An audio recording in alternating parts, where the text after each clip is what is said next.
Helgi, 2 mörk og sannfærandi sigur á Blikum. Þetta þokkalegt kvöld? Já, fínt við komum ekki oft og vinnum stórt, þannig að það virkilega sterkt, en mér fannst við ekki góðir í dag og ekki svona líkir sjálfum okkur síðustu leiki, þannig að það fyrir sunnudaginn margt sem við getum bætt að mínum mati.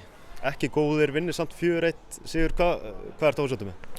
Bara við töpum allt og mörgum með öllum boltum og þeir eru að fá fullt af skyndisóknum á okkur sem við náttúrulega kannski dílum vel við að því við erum góðir í að loka á menn þeir eru konur ákveðið stöður, en allt og margir boltar sem við töpum og gefum þeim séns á að komast í sóknir og ég veit ekki hvort við séum eitthvað bara sloppy, þannig að já, við þurfum að gera það betur. Hvað segir það þá Víkingsliðið að vinna 4-1 á móti Blikum en samt spila illa? Það segir náttúrulega heilmargt að mínum mati, þannig að við erum virkilega góðir, við vitum það, en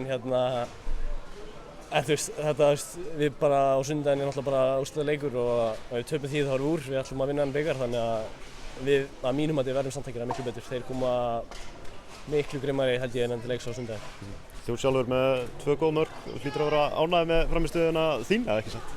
Jú, fínt að skora og alltaf gaman að skora. Bara þokkalegur í kvöld.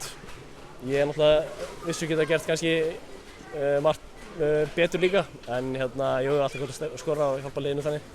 Fórst ekki að punktin að hefði innsiklað þrennun? Já, svona eftir á þetta, en Gylfi fæ ekki að taka í dag. Einhver ástæða fyrir því? Nei, við bara tölum aðeins saman og við erum að skipta þessu svona bróðurlega milli okkar og hann alltaf er best að vita að skipta þessu, þannig að bara við splittum þessu. Einmitt bara Blikar á sunnudaginn aftur, það er tricky að mæta liðið með svona skömmu millibili. Algjörlega, bara virkilega og þetta eru 2 dagar milli, þannig að já, það er mjög tricky og við þurfum að koma betur send til leiks.